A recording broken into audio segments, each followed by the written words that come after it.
Hello my friends, I'm Rick and this is your seat at the table. We are looking at a second Advanced Dungeons & Dragons 2nd edition Forgotten Realms supplement, the official game accessory called Nightwatch in the Living City. This is an awesome little module that has lots of potential for such a short thing, or a small thing. And one of the best things about it, I've used this thing over the decades. I think it was 1987, I believe is what it says in here when it was first printed. It's a part of the Role-Playing Gamers or the Role Players Gaming Association Network, or RPGA supplement for the Living City, which is Ravens Bluff in the Forgotten Realms setting. This is a great way to introduce new players to tabletop role-playing, and also to just have that experience as low-level characters in a moderately safe environment. There's so many things one can do in the city that it's just endless. You know what I'm saying? So when the cover comes off and you have this nice little map of the city. It's a 3D rendition of Ravens Bluff. I mean, in a pinch, you could use the thing as a partial shield. And we have our introduction, and then various adventures that take place in it. So, Nightwatch in the Living City was originally created as an RPGA Network tournament module for the Living City. The adventure was set in Forgotten Realms world, but may be adapted to any waterfront city fantasy game setting. That's another thing that I really liked about a lot of the product that came out during this era, was they had the understanding that there were other game systems out there, so this isn't just for, you know, it can be used across the board, and you can, if you need to, you could relabel it, title it, whatever you want. And then goes on, the encounters of the adventure are designed for lower level characters in mind, so the suggested player characters are 1 to 3. Pre-generated characters included if you and your players wish to run them. To add spice to your gaming sessions, a random encounter table and a wandering monster table can be found in the appendix section following the adventure, additional metrics, etc., etc. So a little bit of background from the DM information, and it shows how some of these are connected. So if you have this incident, then you can look up and say, oh, the next one would be potentially this one, and go from there. So you're bouncing around. So we get the player's introduction. Basically, the characters are looking to start out. They can't join the City Watch or the City Guard, and perhaps they don't want to, but first level characters especially are very fragile, very vulnerable to everything. And so having themselves in a ready-made environment where relief and support are just literally around the corner, and medical care is just the temple up the street, it's probably a damn good idea. I mean, it's really a good, clever way of getting new players and low-level characters going, and to the point where they can then graduate up to bigger and better and or funner adventures, however you want to look at it. So they're told to, they volunteer, so they're told to meet at a certain barracks at dusk, and then they're assigned a section of the city, and as night watch and or temporary night watch. And so their job is to go out and basically keep the riffraff down, keep people from knocking people over, and so on and so forth. So we get through a whole lot of different things. And like I said, I could spend an hour or longer on this video, and I'm not going to. So I'm not really going to do it justice, to be honest. So we got let the buyer beware. We get a pair of fishmongers that get into some kind of funky thing. Then we got various individuals in the various stalls around them, their entries and their expirations.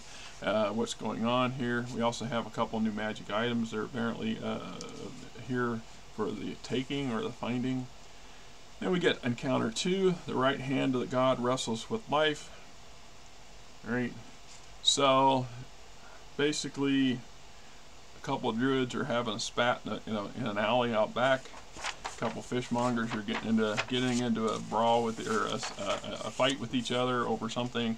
We move on to encounter A3, an affair of the Scarlet. So you're out, and this basically shisty dude that's a con man is escorting an ambassador with the intentions of milking her for everything you can get. And something goes south, and the Night Watch shows up and takes care of the problem. This leads to another adventure, which they escort the ambassador back to this place to find a young child with a wand. A wand of changing, so it's turning people into bunnies and rabbits because she's wanting to have her tea party or something. I mean, now, young adventurer, how do you deal with this? Then we get encounter 4A, Pollyanna and the Gardens of Opulent Splendor. Then we have rats, rats, and double rats. Right? So you go through the gardens. After you leave the gardens, you'll pass by the warehouse district where the adventurer waits them if they choose to go at this point. And you hear some noises going on, something, and it turns out there's a dude that's basically the Pied Piper. So you get a Pied Piper adventure in its own different way, including over 4,300 rats. Just saying. So we got character bios here that you can hand out to your players. You got a second level female elven thief, second level male human fighter, second level human male mage, illusionist, halfling fighter, dwarf priest. So, and there, you would Xerox this off and then cut them out. So you'd have these little strips and their backstory bio on the back. And once again, I tell players that are new, if you have, we have these sort of things, this sort of supplement, this is an excellent training tool too, because it shows, how condensed you can make your character. You don't need to have this massive 5-page long backstory. And I'm getting guilty of that. I love to tell a story. I love to really get deep in behind things. I want to know the what's, whys, the nuts and the bolts. And so the idea that the bigger and deeper the backstory, the better, has some flaws to it. This is something that only experience and time has taught me. And if you have a first level character, most likely they're very young. Ideally they're that 18, 19-year-old age, or however you want to set it. But you don't generally have 40-year-olds becoming a first level fighter. They would have a lot more experience than something else, and they would have been already titled that, even if it was just the local part of the local militia kind of thing. So it doesn't make sense. It's almost always been a thing about age they go with it. So, but first level characters should not have a 5-page long backstory. Nobody really gives a damn enough to sit down, let alone the GM and yourself. Once you write all that, you're not really going to go back and keep writing it again. I learned you should have a kernel of a backstory, because backstories will develop as you go. The longer you play, the longer in the campaign, a creative player is part of that immersion process. The characters take on a life of their own. And if you allow them, they'll tell you their own backstory, and you can interweave it together to make a very thick and deep and compelling tapestry of who that character is, the who's, what's, and whys. But that's just my personal opinion on that, right? So we get market and warehouse areas, encounter, tag, you're it, right?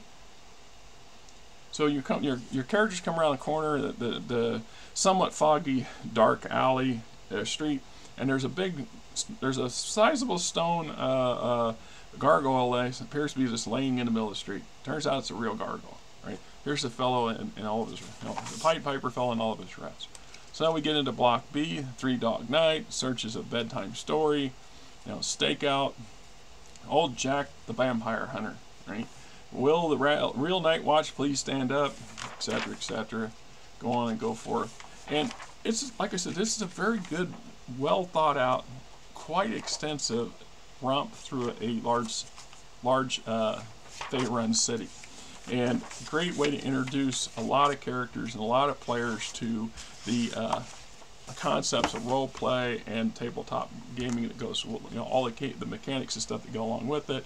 Introduces you to a nice big entire set of a city for a great base of operations. That was one of the things that these cities really played out for a lot of the players and stuff that when I run games back in the day, was we would adventure out from a significant city or town, so that would operate as the base of operations. But it also allow for other things to occur and other ways to explain stuff. So when you're learning new skill sets, well, how did you learn? You just pick them because your experience gets so high. How does that translate it into a immersion and not a mechanic? And so saying that while on my off time I'm visiting Him and his shop down here to learn all about how to do this, or how to learn a new, going to the local Warriors Hall, and having a local Warriors Hall. Maybe you become a member and now you got to pay guild dues, or you see how that can play in. It's just more of a richer and more fulfilling environment, which many opportunities for play. Anyway, this is my thought. This is my idea. This is a very tired fat man coming at you. And until next time, you guys have yourself a great weekend. It is beautiful out there today. Unfortunately, like I said, I worked about 17 hours yesterday, about 4 in the morning and 13 at night, You got bed real early this morning, and I got out and tomorrow morning I got another job. It's local, it's very small, but it's just as annoying as hell because I got to go back out tomorrow evening for another 12-hour night. So it's going to be not so fun. Till next time. It just irritates me to no end.